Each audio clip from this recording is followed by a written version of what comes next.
But that's because I'm not trying to end something, I'm trying to start something. I want to start you to thinking and examining where you are and what you are really doing. I don't want you to be lemmings. You know what a lemming is? I mean, they run in little herds and one jumps off the cliff and every other lemming jumps off the cliff as well. Okay, you're a Muslim.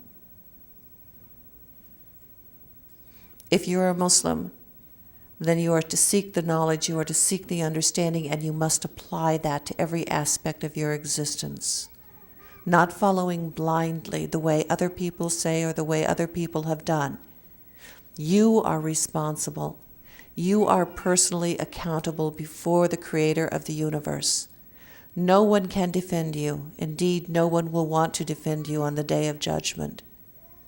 The only defense you will have is your own hands, your feet, your tongue, your heart, your Quran, your actions. Are you ready for that? When you are ready to face the Creator of the universe, when you have lost all hesitancy, when you are ready to face the Creator of the universe, then you are ready to change the universe. Assalamu alaikum.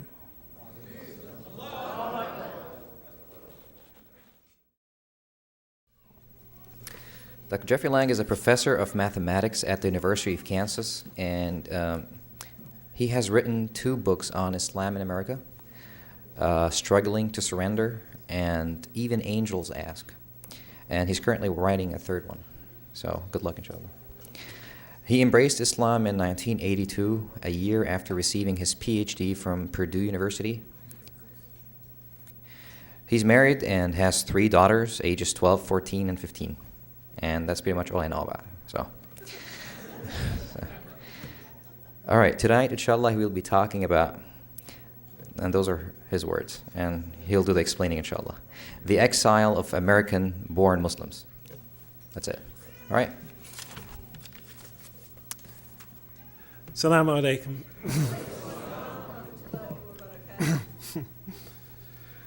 Okay, the exile of American-born Muslims. What am I going to talk about? I'll begin with a question. What is the largest group of Muslims in America? The largest group of Muslims in America? Well, of course, among the Muslims, what's the largest group? Well, let's see. Men? No, maybe not. Women? Immigrants? Converts? I don't know. Well, let's just try to calculate that, roughly. They say that in the United States there's somewhere between, some estimates are as low as 4 million Muslims, some are as many as 8. Let's take the median between those two. Let's take 6 for our hypothesis here. Let's say there are 6 million Muslims in America right now. I think it doesn't affect the calculations all that much. But let's say there are 6. Estimates are that there is approximately 1 million of those 6 Muslims, approximately 1 million of those are converts. Okay, so we'll take the 1 million or so converts and put them on the side temporarily. That leaves 5 million other Muslims. Okay, but wait a minute, for a second, let's take those 5 million and those million and put them back together. Look at that 6 million Muslim population. Most of those Muslims are family members. They come from Muslim families. The average Muslim family has at least 3 children. Muslims seem to like to have children, so maybe 4 or 5 would be a proper average. But let's say 3, just to make it conservative. So that says in a family of 5 Muslims, we have 3 that are children. 3 that are Americans born in this society to Muslim parents. That's 60% of those 6 million Muslims are Americans born of Muslim families in America. 60% of 6 million is 3.6 million. Toss back in 1 million converts, that's 4.6 million. 4.6 million out of 6 million is at least 75%. Somebody tell me where they are. Because I go from mosque to mosque to mosque around this country, to Islamic center to Islamic center to Islamic center, speaking to Muslim audiences, and I don't see them. They're unrepresented in almost every audience I see. Oh, you might have 1, 2, 3, 4, 5 showing up at conferences like this, maybe even 10 or 15. But if you go to most Muslim communities about America and you go to their masjids, you go to their community meetings, you go to their community events, they're not there.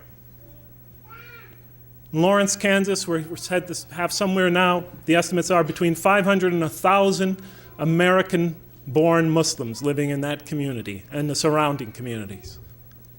Do you know how many show up to the Friday prayer, week in, week out, or the community meetings? 2. Myself and 1 other. Where is that 75%? The invisible 75% that we rarely see. Through the past 50 years, there's been a large-scale, steady flow of immigrants to America from Muslim countries through the past 50 years.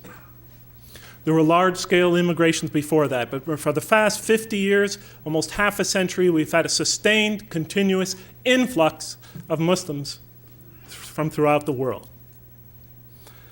And although they have created American Muslim institutions like MSA, ICNA, ISNA, AINA, or I think AMC, various other abbreviations, and etc., the religion has not really taken root in this country, even after half a century. Because in order to take root, it has to take root among the indigenous population, among the born population. We've been here half a century. When I entered this religion back in 1982, and I used to go to the mosque to pray, I would find that the composition of the mosque consisted basically of immigrant Muslims and visiting foreign students, and a handful or 2 of converts to Islam. In the 1990s, early 1990s, whenever I would go to a mosque anywhere in the country, I would find that the majority of that community would be immigrant Muslims, visiting foreign students, and 1 or 2 at most converts in that congregation. When I go to the mosque today, the situation is the same. In 50 years, you could have at least 3 generations of Muslims. Where's the second and the third? We're talking about taking the message of Islam to the world, winning the modern world to Islam. We're not even winning with our own children. So we have to start asking why. Now, we normally hear the usual excuses. The negative image of Islam in America. We could always blame it on the press. But let's face it, over the last 50 years or so, the press has become a little bit more balanced. Oh, you still have some demonization. I guess they talk a lot about the Taliban and the oppression of women there, according to the American media, the destruction of the Buddhas. But that kind of stuff doesn't really affect the outlook of our children. They could toss that off as prejudice, and they usually do. Osama bin Laden is public enemy number 1, according to the U.S. government. The Soviet Union is no longer the enemy, so Osama bin Laden will have to substitute. But again, one person or the fame or disfame of one person is not going to drag our children away from the masjids, not from our communities. We have to really start thinking more serious about where have all our children gone, as the song used to say back in the 60s, where have all the children gone? Well, how can we find out? Well, you could start by asking them. But usually if we ask our children why they don't seem to have the same commitment to Islam, the same love of Islam, the same commitment to going to its institutions and participation, they're usually not going to elaborate on their reasons. Because they know that if they tell us that we will not like what they hear. I had interviewed young Muslim kids at the University of Kansas and at other universities that have no participation whatsoever in their communities. And they come to me and they tell me all the doubts they have about this religion, all the reasons why they're skeptical about it, all the problems they have with this religion. I said, did you ever talk to your parents about it? Most of them said, they always have the same story. I asked this question once, my father just belted me. Or I asked this question once, and my parents said, you're not a believer. Or I asked this one question, and they told me, if you keep on thinking like that, you're going to get out of this house. So they learned not to talk about it, just to keep it to themselves. There are some ways to tell if you actually go out and solicit their response. In the past several years, I've been getting hundreds of emails from American Muslim kids. I really can't answer them all. But I asked them for their reasons or their whatever problems they might like to communicate to me that they have with this religion. And you'll be quite surprised at the depth of the questions and the problems that they have. Another method, aside from soliciting information from them, another method is just go to the websites and chat rooms that they go to the various Islamic websites and the various chat rooms, and see the discussions that take place there. And record that information and start pouring through it and see what their problems and their issues are. It's quite revealing. So far, I've collected several hundred pages of data on what our children are, and converts also, because they're part of the American Muslim sector of our society, charting what they have to say about our religion and what problems they have and why they're not participating and why they're drifting away from this religion. Because half of the people that email me begin with this remark: I either think or am no longer, I either think I am or no longer am a believer. I think I'm becoming an atheist. So where have all these children gone? Well, now this is not scientific because I'm soliciting this information. This is not an objective poll. But you could guess what some of the problems are, and they're rather obvious. One of the main problems they have is a clash. They see a clash between the culture that they grow up in, the surrounding culture, the culture that helps to shape their minds, and the culture, the religious subculture that they're asked to be a part of. This issue of culture class, of separating culture from religion, of trying to separate essential Islam from interpretations of Islam, culturally based interpretations of Islam, is a central issue among that 75% of Muslims in America, that invisible 75%. And there are many cultural issues that they bring up. I don't have time to delineate them all, but of course you can imagine what's on the top of their list, the issue of the roles of men and women. No issue looms larger among that silent majority in our community, that invisible majority, than that. And the kids tell me that they have doubts about Islam because they see Islam as subjugating women. I don't want to debate the issue yet. I'm just trying to share with you some information. If you wanted to debate about Islam and women in Islam the other night, that was for the other night. I'm just trying to share some information and outline a very long chapter in my book, in my next book. They say that women are discouraged from attending congregational prayers. Some of them describe the mosque as a men's club, as a Young Men's Muslim Association, the YMMA, one lady wrote. They tell stories of how they were kicked and thrown out of the mosque because they wanted to attend the Friday prayer and not be shunted to some small, dingy, dark room in the back where a couple of other ladies are stranded, where they don't even get to see the speaker. And they have to sit in some closet somewhere listening to the Friday prayer. They tell me these kind of stories, how they fought bravely and maybe with a couple of other sisters and resolutely until they were practically almost bodily thrown out, or at least threatened that way. And so they stopped going. And their connection to the community ended right there.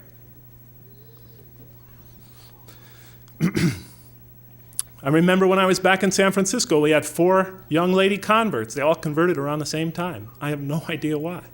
It was almost a miracle. 4 students, female students, converting to the religion. They almost did it as a team.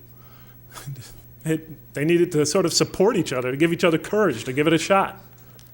They started attending the nightly prayer, the morning and the nightly prayers, because the Fajr prayer is pretty tough to get up to and get to the mosque for, but these students made it because they loved to hear the Quran recited.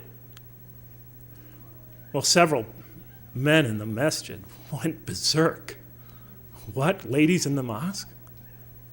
One man got so irate that he threatened in front of the entire community with the ladies present that if any more women were to show up in the mosque, he was going to throw them out bodily.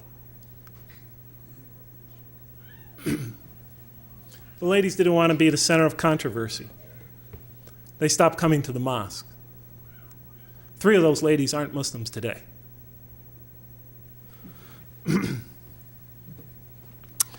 Women are denied positions of influence in our community, denied positions on boards of directors, denied representation in the community, political representation, social representation. We call that disenfranchisement, when you're not allowed to let your opinion and voice and perspective be heard. Community decisions, they complain, are made almost entirely by men. The women's voice is not heard, except among their fellow women. But since the major community decisions are made by men, they're excluded from that. That's their complaint.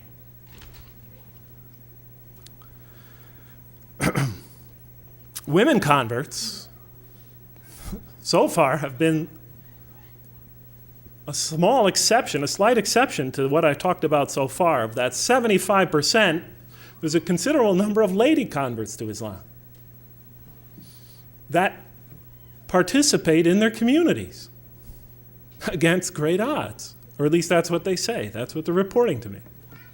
Against great odds. Because not only do these ladies feel, rightly or wrongly, just trying to help us understand why people are not coming that we would expect to be coming, why this majority is almost invisible. What they tell me is that they're treated like second-class citizens in the Muslim community. As a matter of fact, they tell me they're treated like third-class citizens in the Muslim community or fourth-class citizens. Because they tell me on the top you have the Muslim men, and then next you have the women from foreign countries, Muslim women from foreign countries. Then on the third tier you have the immigrant women, Muslims. And then on the fourth tier you have the American lady convert.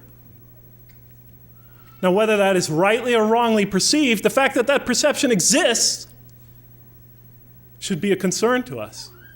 What are we doing to communicate that perception?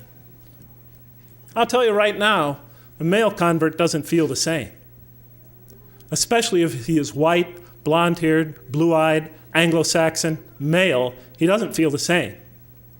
The day I became a convert, it was as if an angel came down from the heavens. There were tears flowing from people's eyes. Brothers were hugging me left and right. People were stopping me in the halls, congratulating me. Some people were kissing my hand. They couldn't keep their hands off me. The day I went to a meeting, I must have had my pockets were so filled with people's addresses and papers. I looked ridiculous. I looked like the Scarecrow in The Wizard of Oz. I remember I was driving home and somebody said to me, "Oh, brother, if I could only bring you to my country," his country was Kuwait, "if I could only bring you to my country and they could see you with your blonde hair and blue eyes and white skin and your American accent." I thought, God, my God, I mean, if the prophets and this message didn't work, what am I going to achieve? I don't know what is this business of this color obsession? What? I didn't know at that time. I was new. I learned, I quickly caught on later on, but I said, if I was what, a black American, and you drag me in front of that audience, they'd be less impressed? He didn't say anything. I later learned, of course, that was true. But back to the women converts. They claim that they are the subject of derision. They're ignored. They're disrespected. They're marginalized, disenfranchised, ostracized from their own community, that they are not given equal status with other members of the committee, especially men, but even other women. They claim that, oftentimes they claim that the women, the traditional Muslim women, treat them worse than the traditional Muslim men. Now, I know it seems far-fetched to you. It seems like a fairly open-minded community, so much of this probably doesn't apply to you. But I found in my own experience that Muslim men could harbor some, let's say, misogynist views towards women. I remember once a lady and her mom, a student and her mom, came to the mosque to learn about this great religion they heard about. They heard a great speech about Islam, and they were so turned on to this idea that they wanted to go to the mosque, mother and daughter, to learn more about it. They arrived at the Islamic Center. The brother opened the door to see two smiling ladies standing in front of them, and he slammed it in their face. And he was quite proud of that. He was bragging about it later. Sometimes these prejudices and attitudes could go rather deep. I've experienced it myself. When I was in San Francisco, we had an imam of the Islamic Center. I'm not going to mention the time or the place or the era. We had an imam of one of the Islamic centers, and he was accused, and it was an accusation, by six ladies who attended his Arabic classes, 6 lady converts. They accused him of sexual harassment. They accused him of making sexual overtures to him. He was married and had children, by the way. They accused him. I'm not saying the accusations were true or false, but the community apparently felt otherwise. They took their complaint to the leaders of the mosque. The leaders of the mosque had a hearing. The women, of course, were not present, but I was. They took a written statement by the women and read it in front of the community members. And then various community members, even the leaders themselves, stood up and began to defend the poor imam. They said those ladies are prostitutes. They said they're nothing but American whores. I heard it with my own ears. They claimed that they were bitches, if you know what I mean. I heard one phenomenally demeaning, derogatory statement after the next. Despite all that, and I know you're probably thinking, well, Jeff, you're an American and you're just defending your countrymen. And frankly, I don't like to be put in this position precisely because of that reason. I lose some credibility when I do this. But frankly, my God, brothers and sisters, if I don't do it, nobody else is going to, because I don't hear anyone else talking about this. I've been in this community 20 years, and I just never hear it spoken.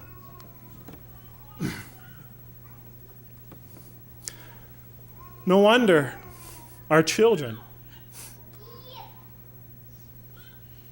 feel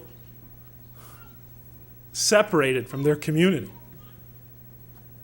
I only brought up one cultural issue. There are other cultural issues as well, which I don't have time to go into.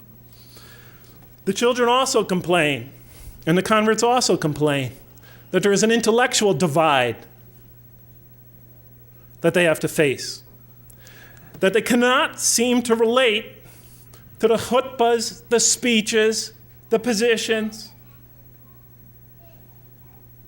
the thought, the perspectives that come from behind the pulpits of the Islamic institutions in America. They can't relate to them. Maybe it's our own fault. Because we've pushed our children. We've pushed them to become some of the most educated, some of the brightest, some of the hardest working, some of the most competitive students in America. Our best children are our children are among some of the best students in America. We have them in Harvard and Yale and Stanford and in all the Ivy League schools. In the Big Ten, they're getting degrees in areas of critical research. They're learning things like, critical methods of historical study, literary criticism, textual criticism, form criticism. They're learning some of the most modern and most revealing historical critical techniques.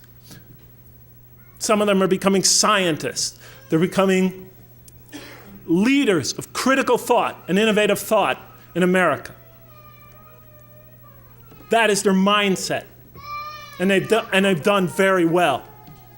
But when they go to the mosque, they're told one thing, and when they go to their school and everything they've learned and everything they become tells them to take another approach. And I'm not saying this is good or bad, I'm just trying to explain what they explain to me. Because in their education and in their schooling and now in their minds, they're taught rationalism, cold, objective reasoning.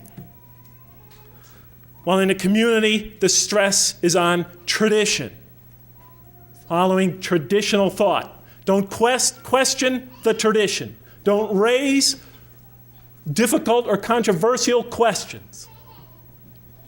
They see a conflict there, a conflict of thought. In their education and in their society and in their entire life, they're taught individualism.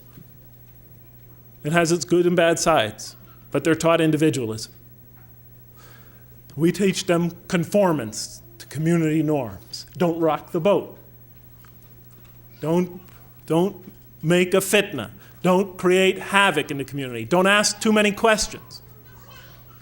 One American lady convert back on the West Coast, she converted when she was 53 years old. Her husband had died several years earlier. She discovered this religion by reading the Quran, converted to the religion, and she would be constantly going to the leaders of her community, asking them questions, especially about the role of men and women in Islam, badgering them again and again because she didn't find the answers were satisfactory. And she was attacking them on rational grounds. At first, they politely replied, and then they tolerated a little more, and then they started to get a little bit angry with it, and finally they just told her, just leave us alone. Keep your questions to yourself. You are only a convert. We've been Muslims all our life. You are only a convert. The lady had a reply. She said, so were all the companions of the Prophet, peace be upon him. Our community, the American community, teaches our children innovation, adaptation, relativism. Our community stresses the eternal and immutable. Our students are taught critical, objective research. We teach them to revere the ancient authorities. And they see it as a conflict. They see it as two mutually exclusive approaches that both sides are unwilling to meld, to bring together the two approaches, to seek reconciliation. Since this great 75% of Muslims, are you guys getting exhausted? I could tie this up in 1 minute. I thought I tell you the truth, I expected you to want to throw me out of here, but okay. Since this great 75%, at least, this great 75% of invisible majority, is told that our communities are the true, practical model of Islam in America. And since they have these conflicts, intellectual conflicts with that model they see, they begin to have a difficult time seeing the relevance of Islam in their life. They start to see this as a religion that lacks relevance, perhaps is even irrelevant. And little by little, that 75% drifts farther and farther away from this community. There have been entire Muslim communities in America that have entirely disappeared from the past. Not a trace of them left. If you take away right now the immigrants and the students from the from the Muslims in America, the masjids and our institutions will be empty. And those masjids and institutions will be converted to some other secular uses.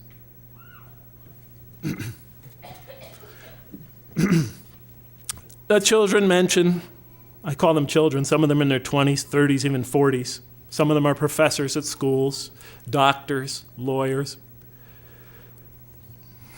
These second-generation Muslims and converts report that they have problems with other issues as well, which I don't have enough time ago to get into. They talk about problems with classical Islamic theology. Theology is a theory, are theories we construct trying to understand a relationship between God and ourselves. Theology is a theoretical enterprise of man. They have disagreements and problems with the classical mythology. The essential classical mythology is the school of Al-Ash'ari. The other essential school was the Mu'tazila. They debated it out for the first few centuries. The Al-Ash'ari's viewpoint finally won out. But our young people really can't find any real relevance in either approach. They even see major conflicts between both approaches and what is stated in the Quran. And part of the problem is that when it comes to systems of thought, we always have to keep them alive. The answers and the interpretations and the work of scholars in the past must always be reviewed, critically analyzed, updated. We always have to be checking and rechecking the work of the scholar because no scholar has the final word. This is true in physics, it's true in mathematics, it's true in engineering, it is true in the study of history, it is true in social science, it is true everywhere. If we rely on any century's thought, then we inevitably become stagnant intellectually. And we stop reaching the minds of future generations. Till finally so much time passes where they can't even recover the original irrelevant message, irrelevance to the message of whatever area of thought that is. But they can't even recover a link between that message and themselves, because too much time has passed. And it's too hard work. Our children, many of them, are suspicious of the Hadith collections. They learn all these critical methods of historical research, and now they begin to have doubts. Why does that happen? Because the science of Hadith has now been put on a shelf, and we refuse to revive to perform that same type of critical research that was done centuries ago. How many real Hadith scholars, Isnad critics, Matan critics, historical critics, how much of that criticism is really going on today?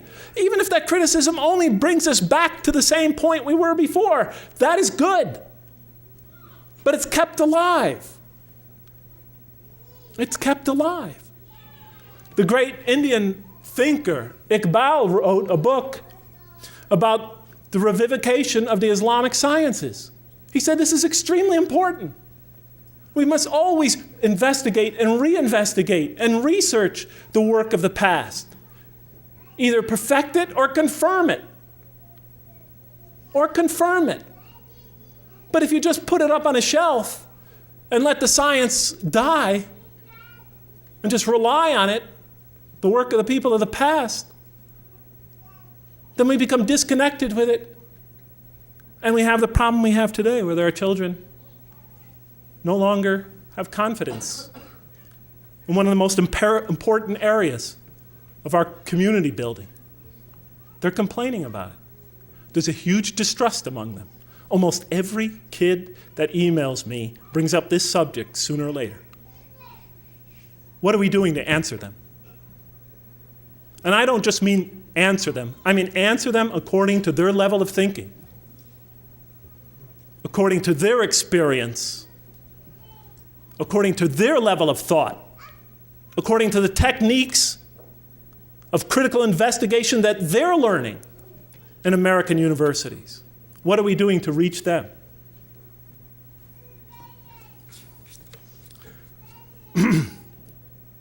They're suspicious of Islamic law. They fail to see the relevance of that. The key question they keep asking is how much of this is religion and how much of this is culture? How do you separate religion from culture? They keep saying again and again. How do you tell what is essential to Islam from what is not essential? How do you know when some ideas were added to the religion, and how do you know which ones are essential and original to this faith? That's the question they're asking. We don't even allow them to ask it, and we don't prepare ourselves to answer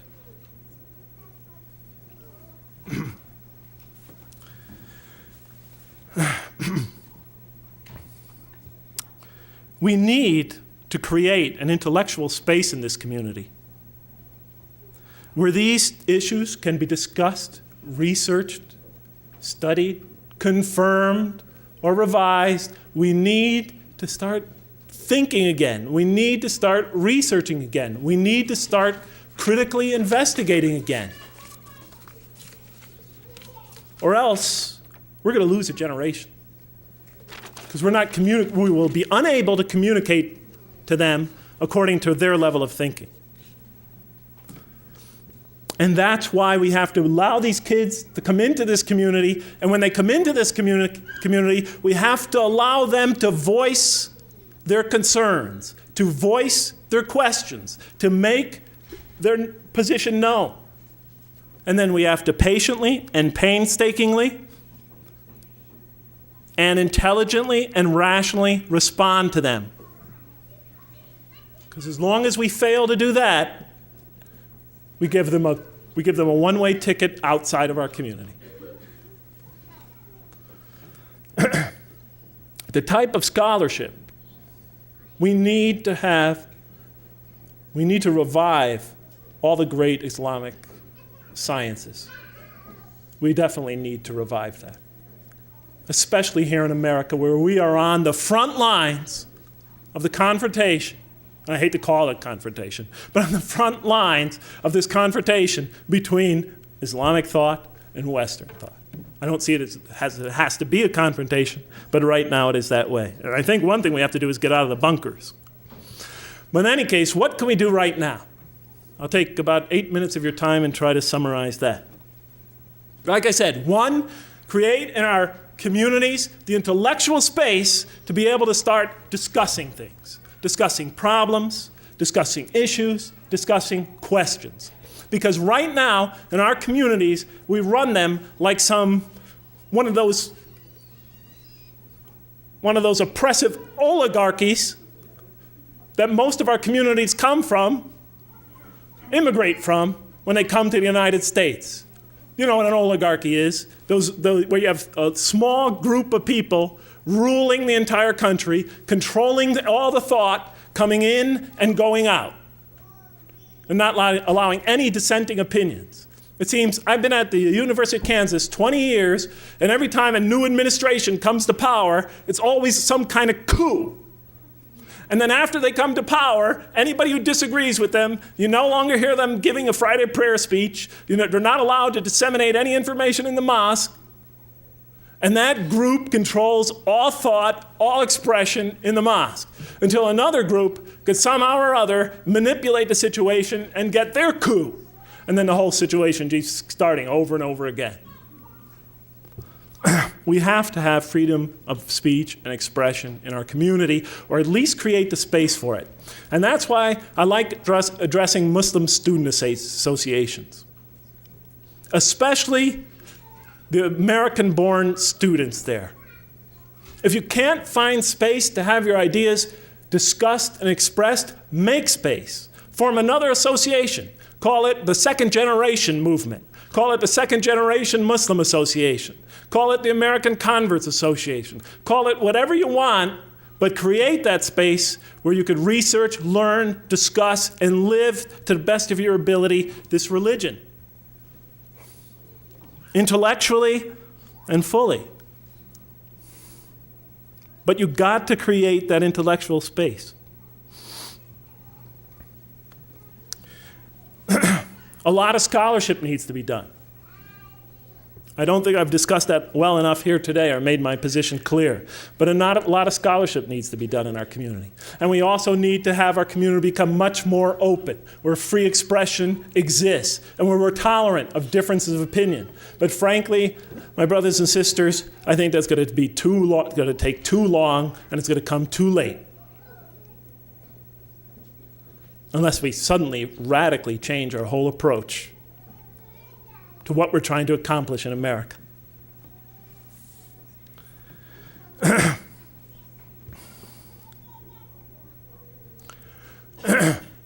But we can do things right away.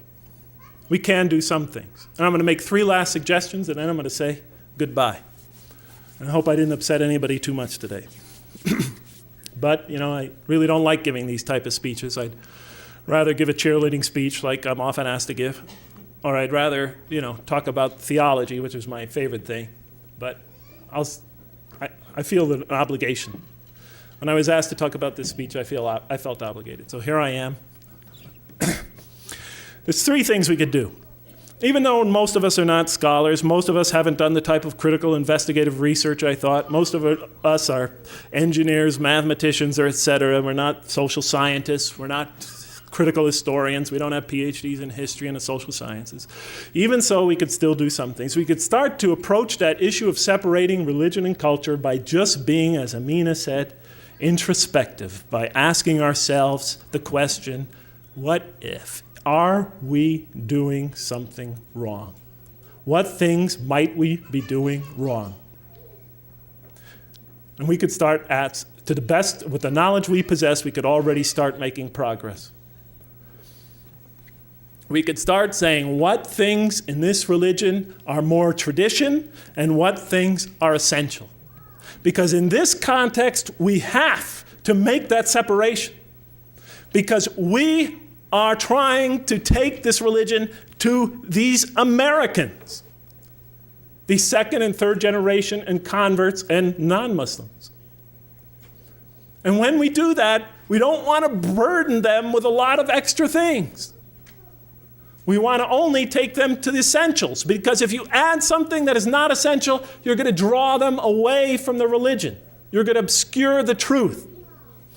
So for example, here's just a very simple example. I talked about the seclusion of women that exist in many Muslim communities, especially their denial of the ability to attend the prayer on the same floor with the men, as they do, for example, in Mecca and Medina. Let us take that issue, brothers and sisters. Let us just say, hypothetically, that even though that might be a viable cultural interpretation in another country, let us say that that is not, strictly speaking, essential to the religion. Let us say that we looked in the Prophet's record, peace be upon him, and we saw that men and women interacted in the mosque in Medina. Oh, I only need 5. Men and women interacted in the mosque of Medina, attended the prayers in the mosque of Medina, that was a family-friendly environment. Let's say we could prove that case. And I think we can. But let's say we can. I don't want to argue it now. But let's say this seclusion practice that is being practiced in our community is not really necessary, essential to the religion. You may have rationalizations for it, but let's say it's not essential to the religion. And now count how many Americans who were interested in Islam, who showed interest in this religion, how many of our children have left the religion aside because of that one issue. Because of that one issue. If that is not essential to this religion, if it is not strictly speaking required by this religion, and everywhere that is practiced, that is obscuring people from seeing the truth of Islam, then it's not the press that is driving those people away from the religion. It is not some it's not some Western conspiracy that is preventing them from seeing the truth of Islam. It is us. It is us. It's just a hypothetical question. For how many people in this country is the truth of Islam obscured by practices and notions that we have no explicit divine warrant? All those traditions, if we impose them on people, however small, they could be a barrier between them and the truth of Islam. And the Quran criticizes this. Says in no uncertain terms, have you considered what provisions God has sent down for you and how you made some of it haram and some of it halal of your own making? Say, has God indeed permitted you, or do you invent a lie concerning God? It was talking to the mushrikeen, people who associate with God that which is not of God. They make something sacred that God specifically did not enjoin. And it criticizes them for that. And it says in another verse, and say not for anything you invent, this is halal and this is haram, so that you invent a lie against Allah. Because when you do that, you commit, as we all know, shirk. Associating with God that which is not of God. And why is that such a serious sin? Is it because God is a jealous God? Is it because his feelings get hurt? Is it because of some personal divine problem? No. The problem with any kind of shirk, making something sacred that God has not made sacred, the problem with that is you obscure the truth. And you place a barrier between the truth and that person, and give them an excuse and a reason not to even consider your religion. That's the problem. And the Quran gives trivial, almost seemingly trivial examples. It criticizes in a very harsh way the Meccan polytheists because they used to slit the ears of cattle. And condemns them for that, for doing that without any divine warrant. Something so small, you're saying? Something so small? The problem is when you do that, maybe you think it's small, but later on for another person, that could give him a reason to dismiss your faith. Oh, look at that. Look what they do. Oh, I can't consider that religion. That can't be the truth. That's ridiculous. You know? Quran gives many examples of that nature. I'll give you a very simple one. The term son of God. The Jews say Ezra is the son of God. The Christians say Jesus is the son of God. That is the saying with their mouths, imitating the statements of disbelievers of old, of deniers of old. What's the problem here? Well, in the mouth of the Jews, yes, they called Ezra the son of God. They called many other Jews the son of God. In Jewish history, in Jewish terminology, that means one who is loved by God. One who has a special relationship, a special affinity to God. It doesn't have a literal meaning. So what's the problem with using that terminology? Because what happened to it? This terminology, which had no divine warrant, no explicit divine warrant, when it came to Christianity, began to be taken literally. Jesus is the Son of God. God the Son, second person of the Trinity.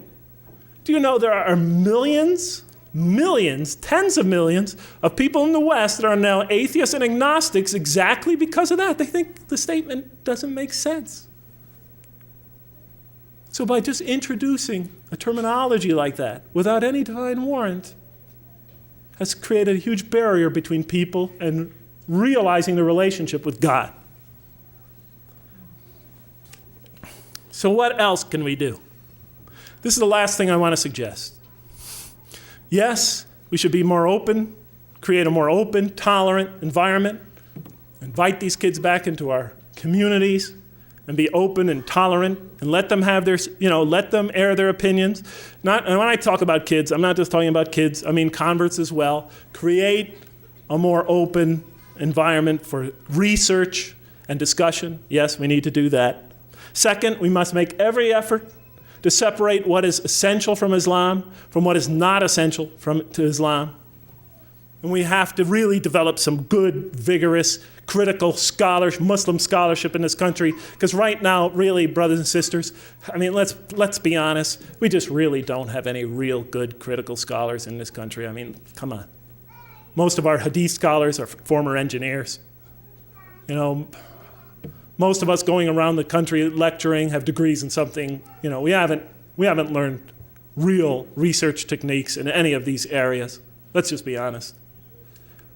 Our scholarship compared to Western scholarship on religion looks almost juvenile. I'm sorry to say it, at least as far as this country is concerned.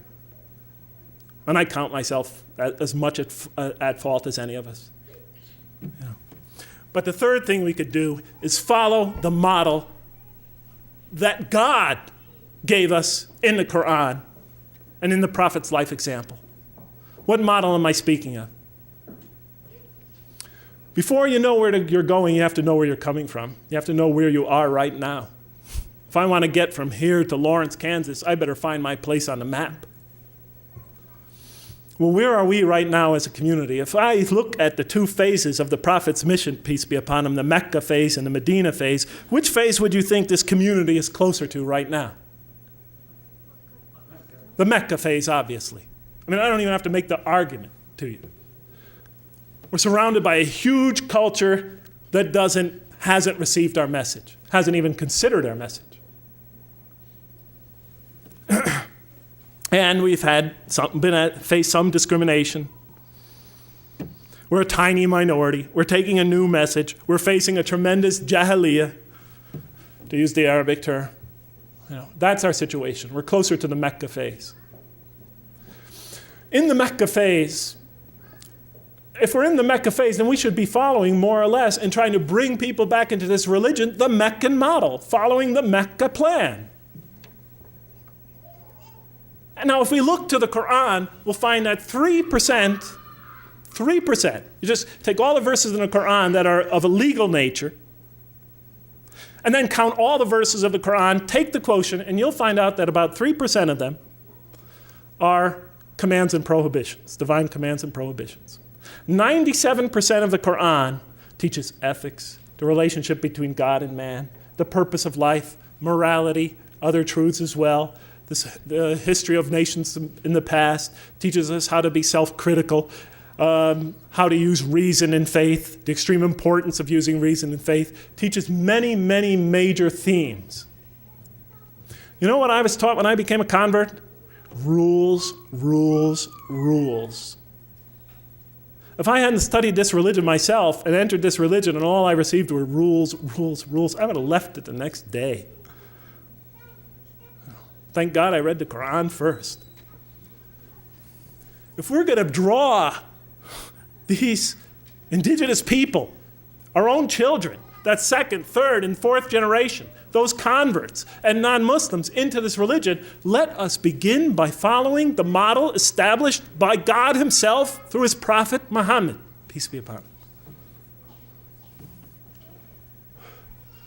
As he once said to Mu'adh bin Jabal on his way to take the dual leadership of the community in Yemen, he said,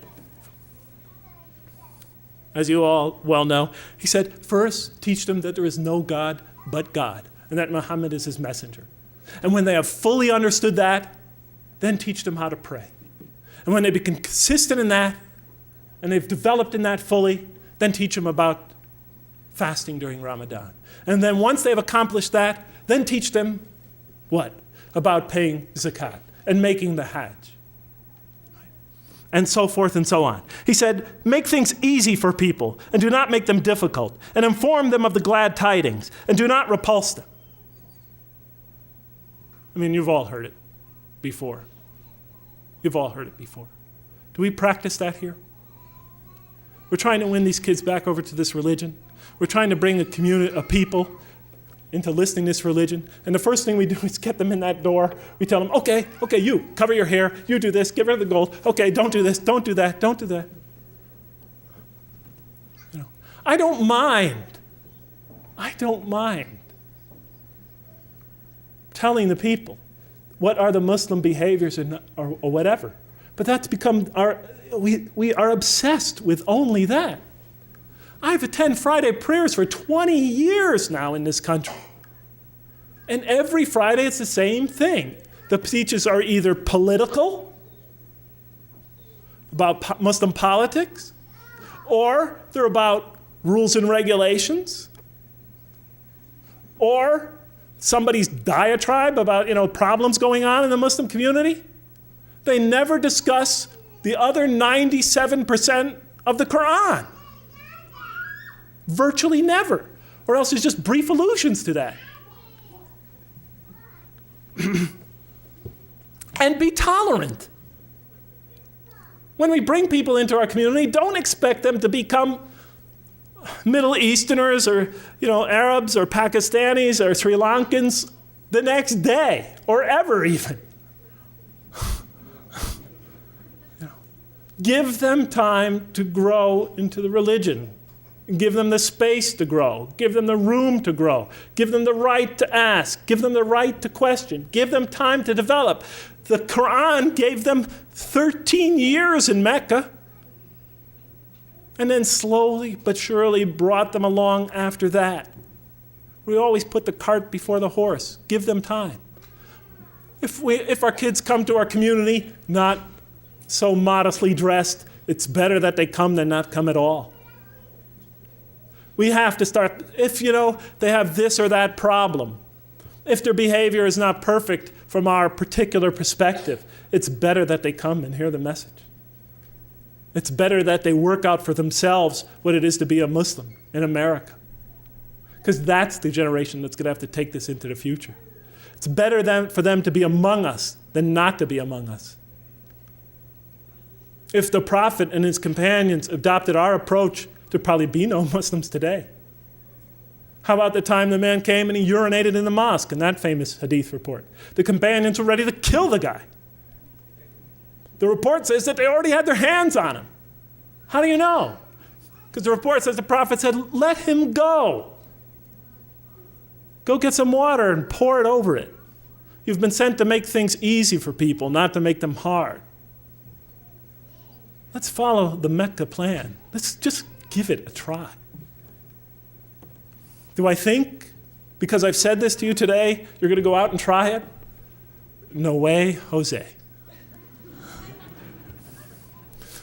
But if some of you here care about your children, if some of you care about the people of America, want to bring them this message, then I beg you to give it a try. Establish a mosque, a halfway house, call it whatever you want. Make it so that people who feel shy to come to the regular mosque will come to that as they are, to hear the message and to pray. Even though they're not perfect, even though they may have flaws that you think you see, no matter what you see, establish an institution where we could follow that Mecca plan. Am I talking to the leadership of masjids here? No, because they'll never do what I just said. Am I talking to the leaders of America? No, not at all. They have their leadership, their positions to protect. I'm talking to the parents. I'm talking to the young Muslim men and women, the few of you that are here today. I'm talking to that second generation. I'm talking to those converts. Please just do it. And the rest of the community, instead of slandering them and complaining about them and making up all sorts of strange slanders and gossip about them, just give them your support. Give them your support. Know that those people are on a mission to take this message to the greater community. I know that some of you can't tolerate that, and I understand that. And as Harry Truman used to say, you can't take that kind of environment, so if you can't stand the heat, just stay out of the kitchen. But for those people that are going to take the heat and are willing to work with real Americans and to show the patience and the tolerance and the wisdom and to carry out this plan that Allah once carried out with the people of Mecca and spread throughout the world, for those people who are willing to engage in that, to invest the time, energy, effort, resources, to take out ads in the paper, to publicize this venture, please, at least don't stand in their way, even if you're not willing to give them your support. I had a lot of other things I had to say, but you're looking as exhausted as I feel, so thank you so much, and for at least hearing me out. And may Allah bless you, and bless you and your children, and your children's children. And Assalamu alaikum wa rahmatullah.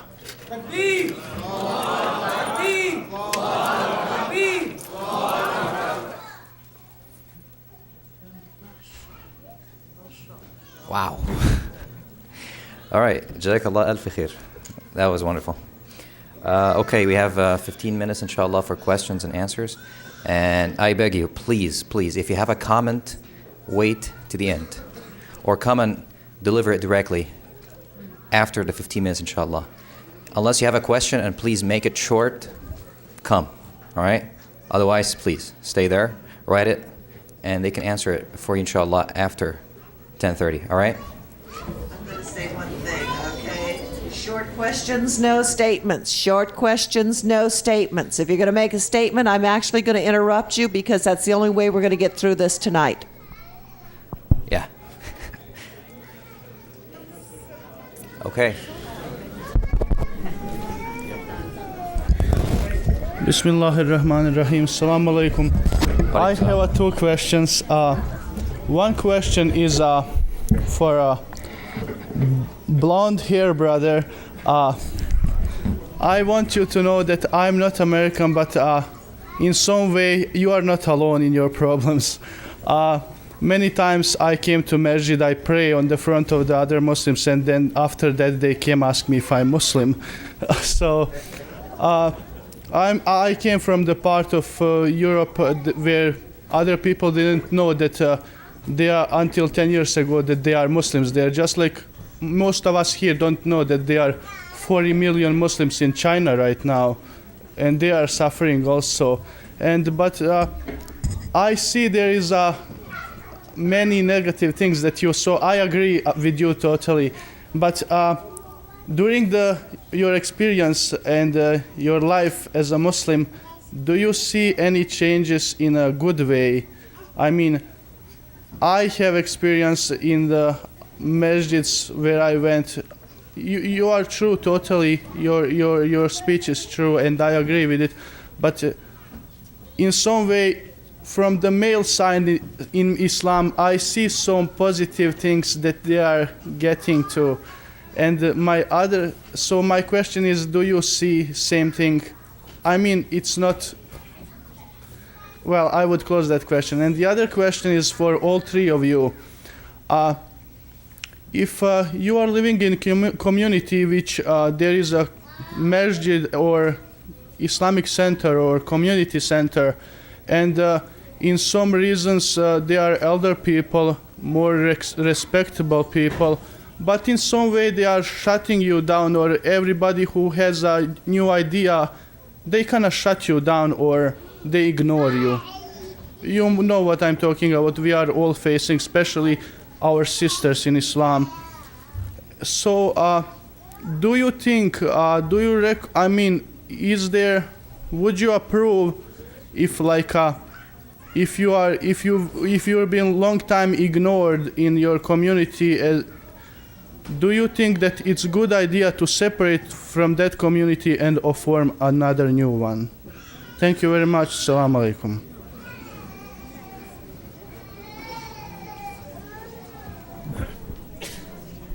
I don't mind. No, I could. I just don't want to hog the microphone.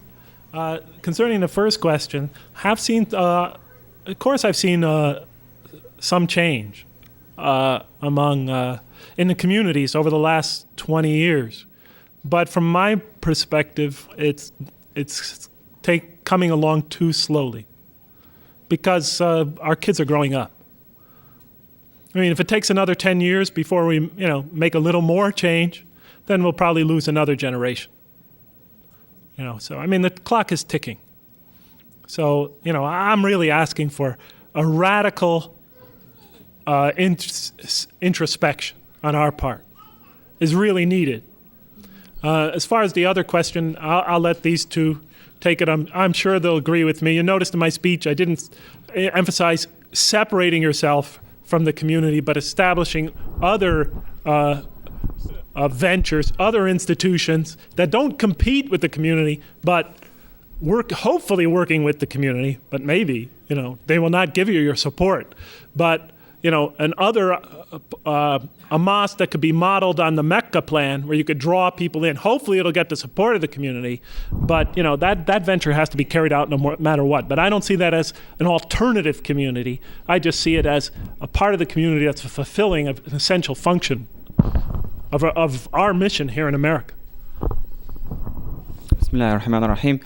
Well, of course, the answer is no for the second question. Otherwise, we're going to have a new community every day. Really? Remember we said that Allah subhanahu wa ta'ala in His plan that He's going to test you and you're going to be faced with different people from different backgrounds. And most of the times, these people, they have good intention too, but the only thing missing is just knowledge, or they're ignorant, or they're mistaught, or they need someone who can teach them and be patient with them. And that's part of the working for the path of Allah subhanahu wa ta'ala. However, there are some cases that you don't have choice, because you find yourself just losing your energy, losing your time.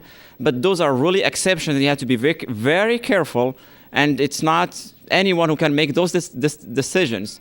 Unity in Islam, it's one of the highest things, and it's really very crucial, and we don't play with it. So if there are problems in the community, work to solve them, and ask Allah subhanahu wa ta'ala, and be patient. Be patient, and Allah subhanahu wa ta'ala will help you do that. Unless there are some really serious exceptions, then you don't have any choice. Allahu alam.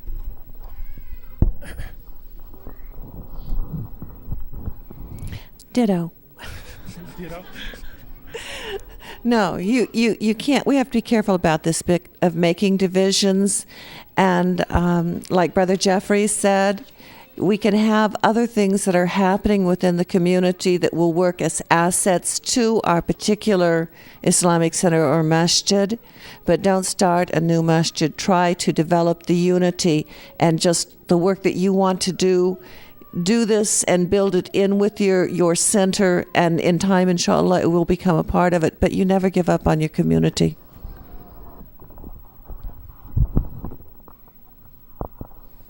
Yeah, Brother Jeffrey Lang, you made us feel very sad tonight and broke our hearts from what we heard about our brothers, how they arrogant and ignorant about Islam.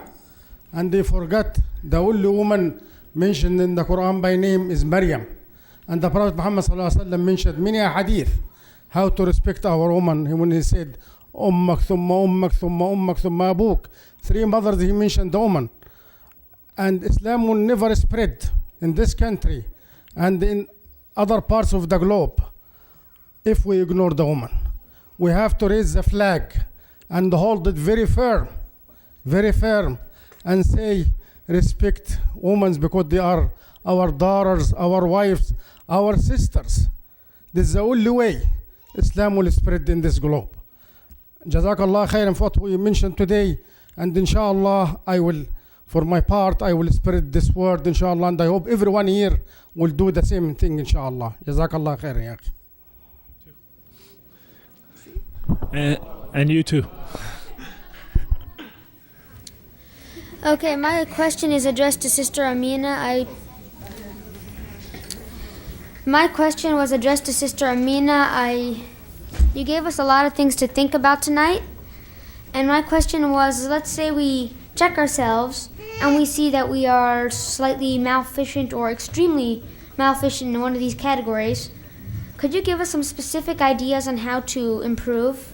Not just general, but kind of more specific. You know, SubhanAllah, this is one of the most beautiful questions I think I've ever been asked. And I can't believe this is being asked by one so young. MashaAllah, it gives me such hope for the future in seeing such a really astute question being asked. Thank you. As far as what we can really do to change ourselves, I find the most important thing is to come to know Allah. And I suggest this, through studying the attributes and seeing how they apply. I know some of the sisters, anyway, who've been with me for the last couple of days have been hearing a lot about this in particular. But making a conscientious effort to apply what you will learn about the Creator, Allah, to yourself, and seeing how it should influence your conduct and behavior. It's really not hard to be a Muslim. It's not hard. It's easy to be a Muslim. We make it hard because we burden it with so many superficial things that other people can see. How do you tie your hijab? How do you wear your hair? How long is your beard? Okay, we have all of these wonderful things that we can judge each other. Oh, he's better than he is because his beard is longer, or he wears a kufi and he doesn't wear a kufi. And oh my God, did you see that one had a necklace on yesterday? When we're not looking at what's inside, we judge each other very harshly. We make other people afraid of us. Muslims are afraid of Muslims more than they are of non-Muslim. When Brother Jeffrey's talking about the situation of our young people, I spend most of my time on university campuses, and most of these young people were born and raised in this country, and yet they still connect themselves also with another country, and they all tell me how much they are afraid of Muslims. They're afraid to go to the masjid because they're going to be criticized for this. They're afraid to participate in this particular thing because they're going to be criticized for something else. So they just stay away. And I have them tell me, I feel safer with the non-Muslims because they're not so critical. We change ourselves by, first of all, knowing who Allah is. And you learn that through the 99 attributes. And then just changing one little tiny thing at a time. And I've actually named several of them, not judging each other. That's a biggie, okay? Trying to exhibit the attributes of Allah that should be shown through us, His mercy, His compassion. Not burdening our Islam with superficial things. Don't worry about what other people think of you. They can't put you in heaven. They can't put you in hell. That's the biggest thing to remember. Nobody. It doesn't matter if they like you or not. It doesn't matter if they tar and feather me later today. What matters is between Allah and me. No one else puts me in heaven. No one else puts me in hell.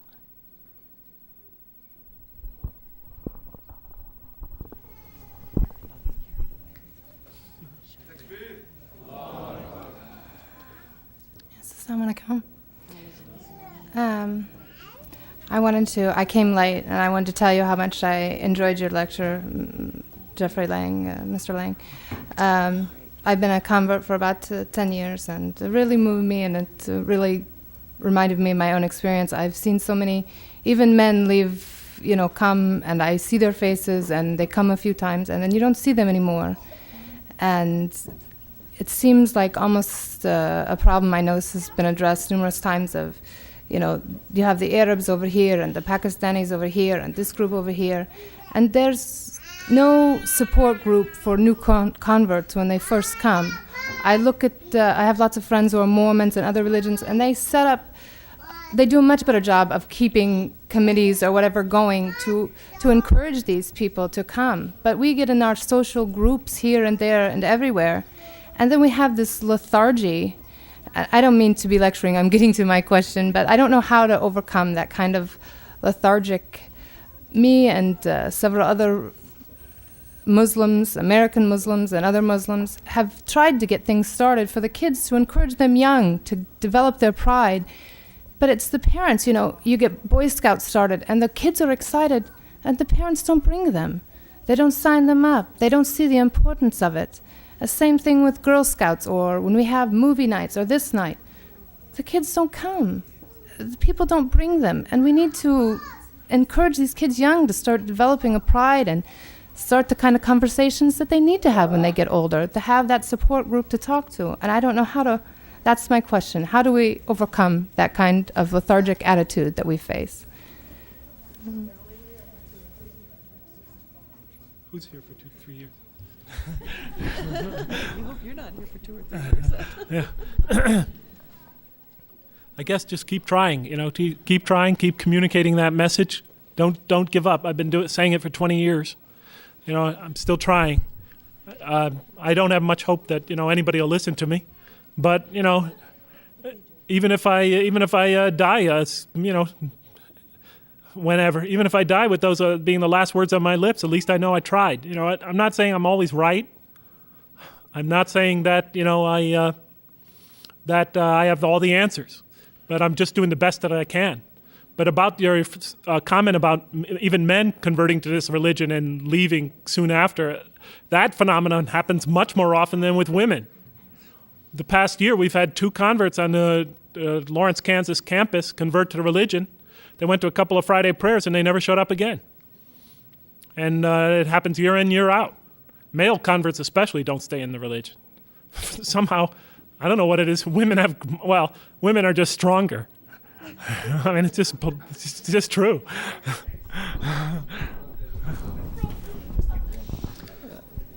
There is a hadith from the Prophet ﷺ, but before mentioning the hadith, I would like to say something, which is something for the people who reverted to Islam. You might think that once you've reverted to Islam, you're going to go to the mosque and you're going to find angels. It's like the one who gets married and he's expecting an angel, right? Really, and that's not right. That's not the way it is.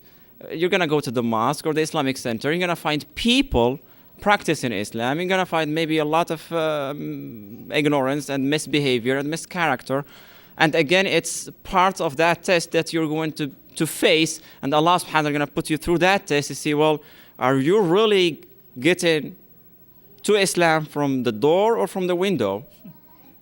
Which one? Now let me come back to the hadith. Prophet ﷺ, كيفما تكونوا يولى عليكم. The way you are, you'll be governed.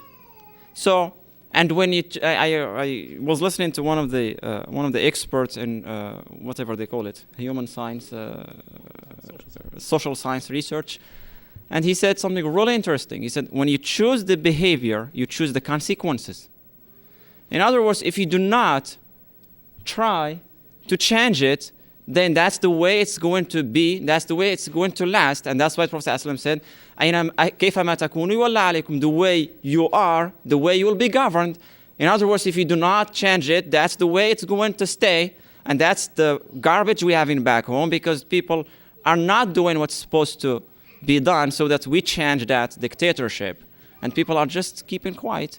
So the first thing is a test from Allah subhanahu wa ta'ala. We don't have angels in the mosques or in Islamic centers. As wives are not angels, and husbands are not angels either. And it's a test, and we have to choose the behavior so that the consequences are the right consequences. And we have to work on it. And we should work on it. And whatever you do and whatever you face, Allah subhanahu wa ta'ala is going to reward you for that.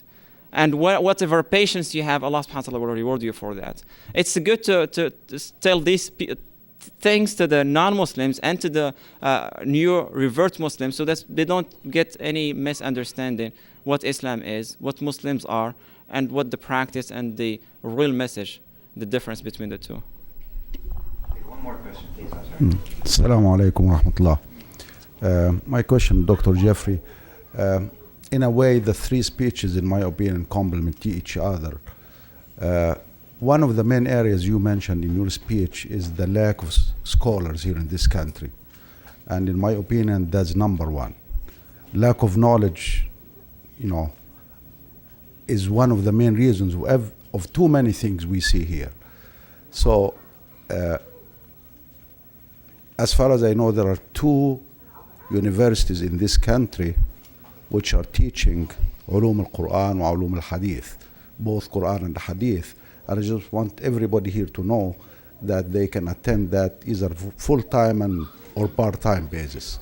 The second, which is my question to you, does it help if American kids from 2nd or 3rd or 4th generation, as you mentioned, will get scholarships in Muslim countries where they have highly recognized Islamic universities? You'll find that in Al-Azhar, you'll find that in Morocco, you'll find that in Tunisia. That's at least the areas I know about. So does that help? If you have those American kids will go there, memorize Quran, know about Hadith, because one of the main goals should be 10 or 15 years from now, every single imam in an Islamic center should have the knowledge. Jazakumullah khair. Yeah, I think it could help to send our boys and girls to Islamic institutions abroad to learn from classical scholarship, the sciences. It's also important, though, that our scholars in the West also come to learn and understand and be able to utilize the modern, the latest and the latest methods, and understand the current developments in the social sciences and in historical and social science research. Are you following me? Because if they're going to reach the population that they have to work with, the population that speaks and communicates and thinks in that mode, they're going to have to master that mode as well. You see? Are you following me? So I think it's extremely important that we urge, bright young Muslims, to get education in America, in the social sciences, in religious studies, in historical studies, and then if they are gifted, they'll want to go.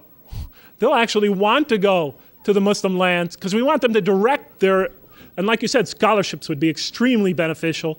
Research scholarships would be extremely beneficial in this regard because we want them to take that knowledge that they learn here, the current methods of historical and social research, and then we want to take them and learn of this great body of information, this great legacy that we've inherited from the past. We want them to study it and be able to now communicate what they learned to the Western audience. Mm-hmm. So, we want them to take from the modern, from their current environment, what knowledge needs to be gained, and we want them to apply that research capability to studying the legacy that is before them. Are you following me? Exactly. That's why I said, you need somebody who was born and raised here. That's the best case scenario. So yes. They know about the issues here, okay? Yes. And then if they go... The issues, the mode of thought, the current methods of research, because if they just communicate in a level that is foreign, in a mode of thought and in a dialectic that is foreign to this society, they will not be able to reach the audience that they want to reach. Are you following me? Yep. Yeah. Thank you. I have to add one thing on there, okay? I promise I'll make it quick, all right? Because Brother Jeffrey brought it up and he said our boys and girls, all right? The brother only said about educating the men. The most important thing, subhanAllah, is to educate the women. The women are the first teachers of the children. If the women do not have the knowledge, the women do not have the practice, the children are going to have a very hard time having it. We concentrate so much on educating the men. It's time we concentrated on educating the women. I think Amina mostly wanted to just make that clear for the audience. But even if he did, you have to realize that in Arabic, men is a generic term. It can include men and women. And I understood that to be the sense of what he said. So, but for the rest of the audience, just so that nobody gets the wrong idea, huh?